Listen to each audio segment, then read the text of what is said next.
Bismillahirrahmanirrahim. Assalamualaikum warahmatullahi wabarakatuh. Pada pertemuan kali ini, kita akan belajar mengenai analisis regresi logistik. Nah, sebelumnya, analisis regresi logistik ini adalah analisis regresi yang bertujuan untuk mengetahui ada atau tidaknya pengaruh variabel X terhadap variabel Y. Nah, data regresi logistik pada variabel dependen yang digunakan harus berskala dikotomi atau data kategorikal. Nah, regresi logistik ini tidak memerlukan distribusi data yang normal atau tidak menggunakan uji normalitas. Analisis regresi logistik bertujuan untuk menguji apakah probabilitas terjadinya variabel terikat dapat diprediksi dengan variabel bebas.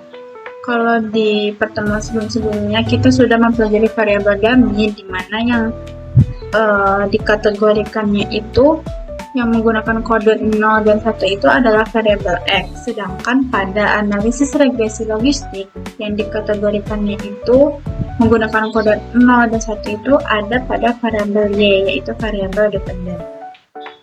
Langsung saja kita ke contoh kasusnya. Nah, di sini ada seorang mahasiswa sedang melakukan penelitian pada sebuah perusahaan PT Indosat Purindo di kantor cabang Cirebon, Jawa Barat yang digunakan untuk pemberian fasilitas internet di SMA Negeri 2 Kota Cirebon. Nah, mahasiswa tersebut mengambil judul penelitian pengaruh pelayanan, kualitas produk, dan jaringan internet terhadap kepuasan pelanggan. Berikut data pada penelitian tersebut. Data yang ada di sini jumlahnya ada 55 responden, 55 data. Nah, kemudian kita akan melakukan analisis regresi logistik dengan memberikan kode 0 dan 1 untuk variabel kepuasan pelanggan. Nah, 0 itu untuk tidak puas dan 1 untuk puas. Di sini sudah ada datanya dalam bentuk Excel, di mana judulnya itu tadi adalah pengaruh pelayanan, kualitas produk, jaringan internet terhadap kepuasan pelanggan, yang mana variabel X-nya ini ada 3, yaitu X1-nya pelayanan, X2-nya adalah kualitas produk, dan X3-nya adalah jaringan internet. Kemudian untuk variabel Y-nya yaitu kepuasan pelanggan. Nah, data ini kita akan masukkan ke dalam SPSS terlebih dahulu. Di sini sudah saya masukkan, ada X1, X2, X3, dan juga Y. Nah, desimalnya kita nol semua.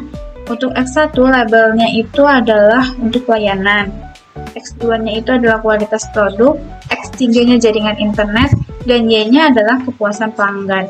Nah, di sini kita mengisi value, yaitu 0 untuk kategori tidak puas dan 1 untuk kategori puas. Klik OK. Jangan lupa measure-nya untuk X1, X2, X3 menggunakan scale, sedangkan untuk Y-nya menggunakan nominal. Kemudian kita lihat di data view.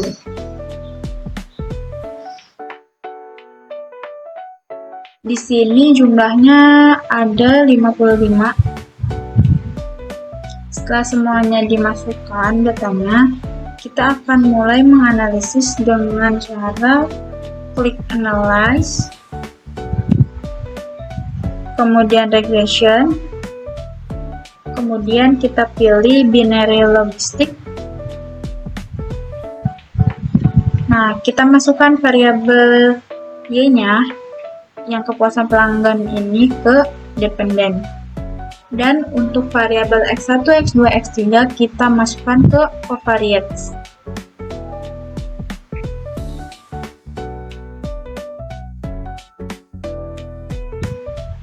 Selanjutnya kita klik option, lalu kita checklist Hosmer Lamb Show, Goodness of It, dan juga Iteration History.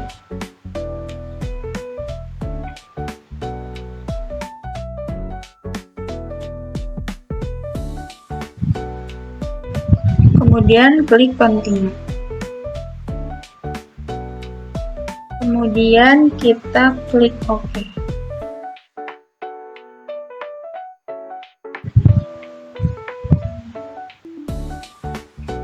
Oh iya teman-teman, sebelumnya di dalam analisis regresi logistik ini ada beberapa kriteria uji syarat. Yang pertama yaitu syarat uji sebelum dan sesudah dimasukkan variabel. Yang pertama, jika nilai negatif 2 log likelihood-nya itu kurang dari chi-square tabel, maka berkesimpulan model tersebut sudah memenuhi syarat uji. Nah, yang kedua, jika negatif 2 log likelihood-nya lebih dari chi-square tabel, berkesimpulan model tidak memenuhi syarat uji.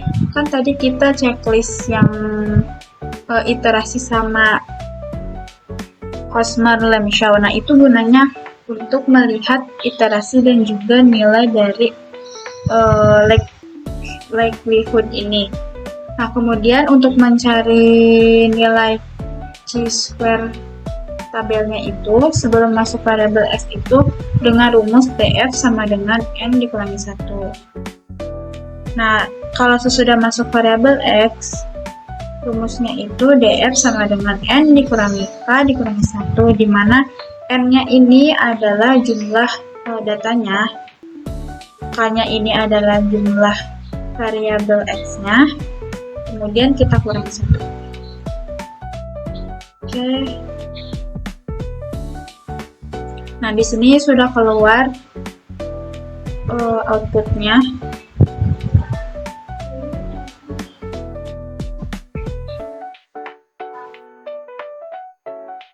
Oke. Kita bahas satu-satu ya, teman-teman. Dari judul tadi itu kan pengaruh pelayanan, kualitas produk, dan jaringan internet terhadap kepuasan pelanggan. Nah, setelah kita analisis regresi logistik, sebelumnya itu kita tentukan dulu hipotesis penelitiannya. Yang pertama itu ada H1. Diduga pelayanan berpengaruh signifikan terhadap kepuasan pelanggan. H2-nya diduga kualitas produk berpengaruh signifikan terhadap kepuasan pelanggan.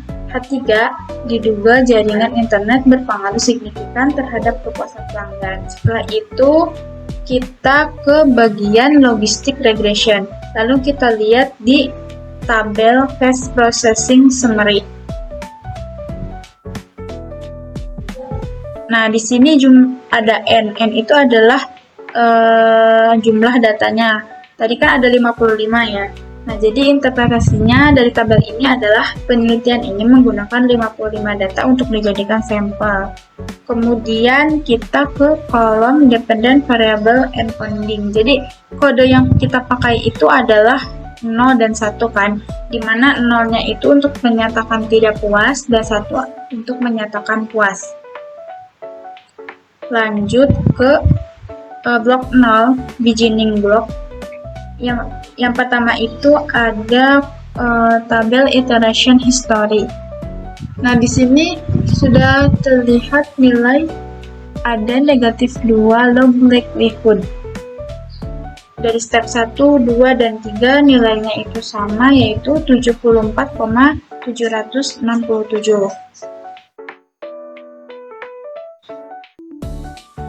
Nah, ini artinya kita akan membandingkan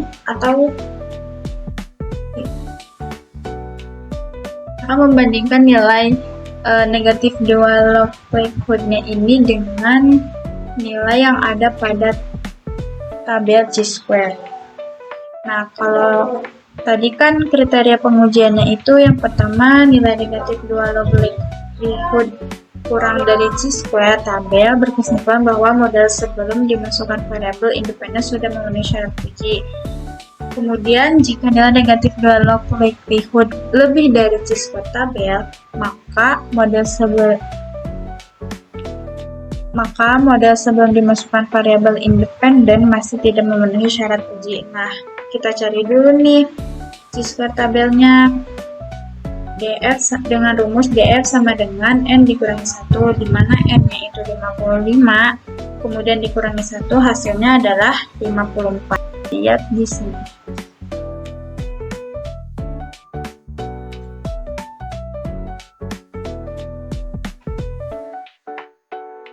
Lanjut lagi teman-teman.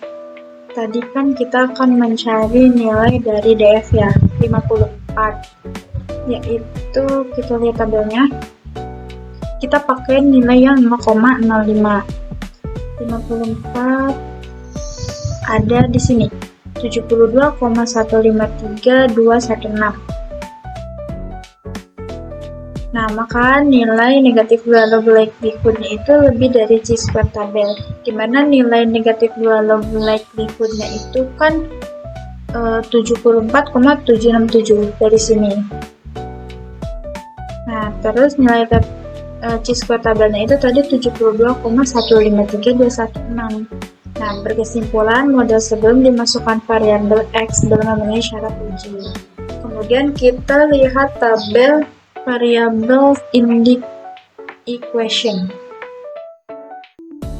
Nah, di sini ada sebelum variabel X dimasukkan dalam model mendapatkan nilai B atau koefisien betanya itu sebesar 0,330 dengan odds ratio atau XB sebesar 1,391 dan nilai signifikansi dari uji Wold sebesar 0,227. Nah, setelah itu kita lanjut ke blok 1, metode sama dengan enter. Nah, kita lihat tabel yang pertama yaitu iteration history.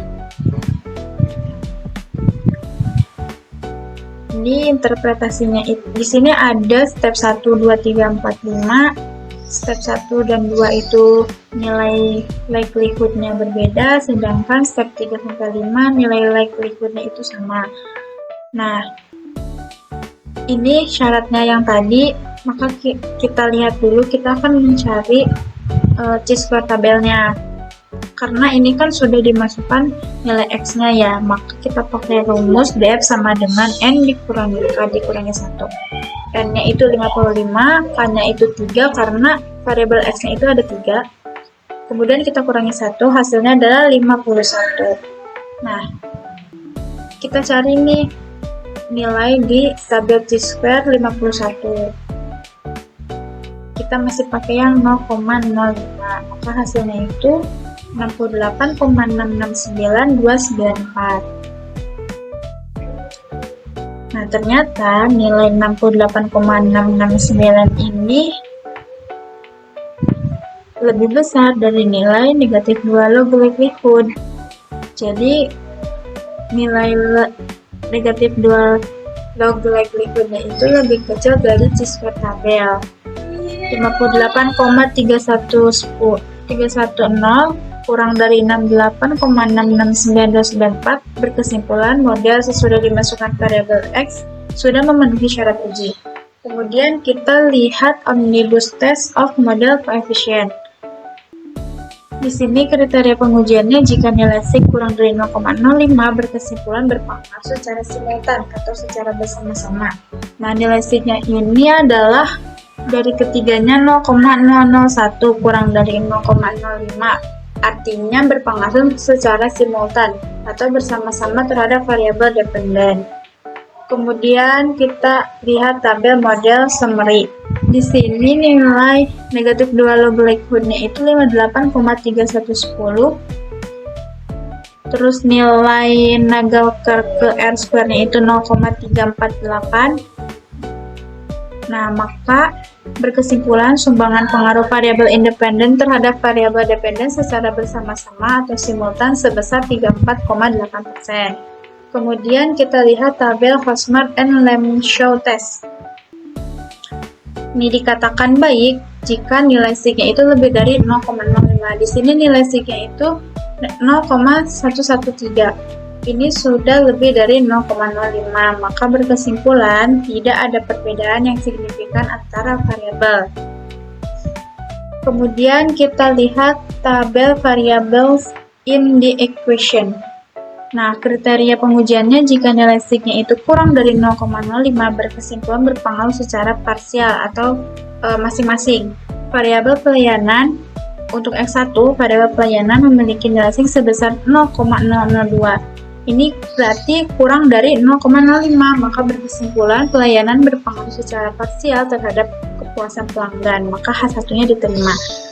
Kemudian untuk X2 yaitu kualitas produk memiliki nilai SIG sebesar 0,614, ini lebih dari 0,05, maka disimpulkan bahwa kualitas produk tidak berpengaruh atau tidak memiliki pengaruh secara parsial terhadap kepuasan pelanggan, sama dengan H2 ditolak.